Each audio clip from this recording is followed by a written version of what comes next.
बच्चों, आज मैं आपको एक क्वेश्चन हल कराता हूँ जो प्रांत, परिसर और सहप्रांत पर आधारित हैं। ये क्वेश्चन क्या है? एक संबंध दिया हुआ है r is equal to middle bracket x comma Y such that y is equal to X plus one हो तो a से a में, ध्यान दीजिएगा, a से a में जहाँ पे a की वैल्यू दी हुई है, संबंध को चित्र द्वारा दर्शाइए और प्रांत, परिसर तथा सहप्रांत ज्ञात कीजिए।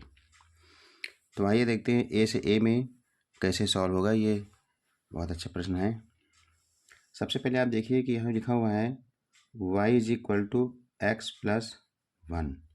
ये x और y के संबंध को प्रदर्शित करता है, यानी x की वैल्यू रखोगे तो आपको y की वैल्यू मिल जाएगी। और ये x की वैल्यू है कहाँ पे?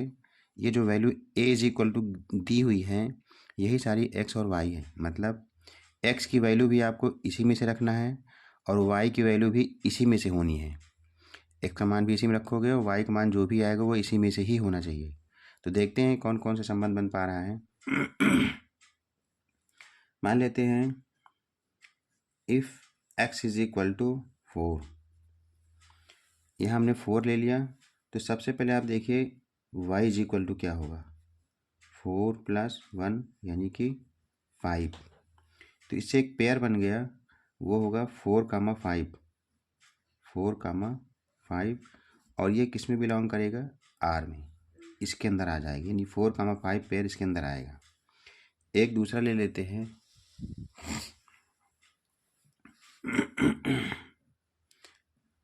If x is equal to 5। तो देखते हैं y की वैल्यू क्या होगी, 5 प्लस 1 यानी कि 6।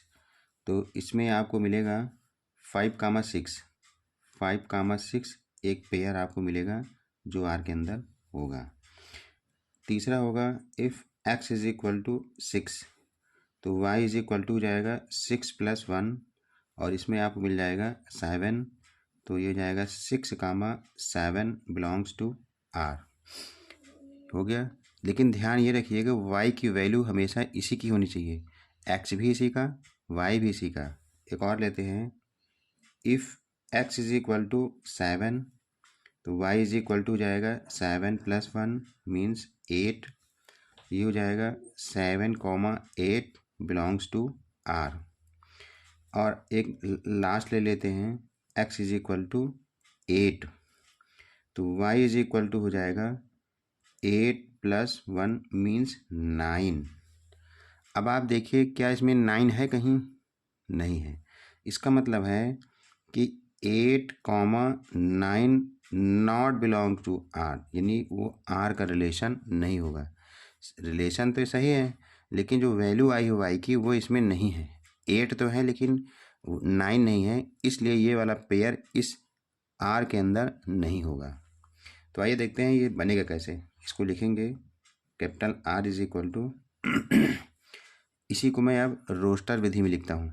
अभी ये समुच्चय निर्माण विधि में सेट बिल्डर मेथड में लिखा हुआ है, इसको रोस्टर मेथड में इन सबको इसके अंदर डाल देता हूँ। तो हो जाएगा 4,5, 5,6 और 6,7, 7,8 और 8,9 इसमें नहीं आएगा, इसलिए आपका सेट यहाँ पे क्लोज। ये हो गया आपका रिलेशन। इसी को हमने रोस्टर मेथड में लिख लिया। अब आइए देखते हैं इसको इसमें कैसे दर्शाते हैं।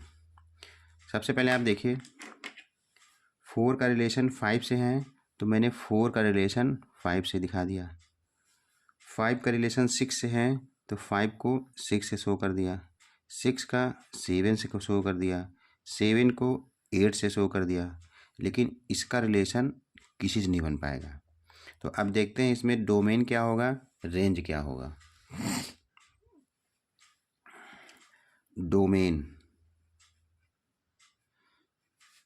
डोमेन इज इक्वल टू जो ए हैं, अभी हमने क्वेश्चन में कहा था ए से ए में, तो देखिए ये सारे एलिमेंट ए के हैं और ये सारे एलिमेंट ये भी ए, यानी ए से ए में एलिमेंट।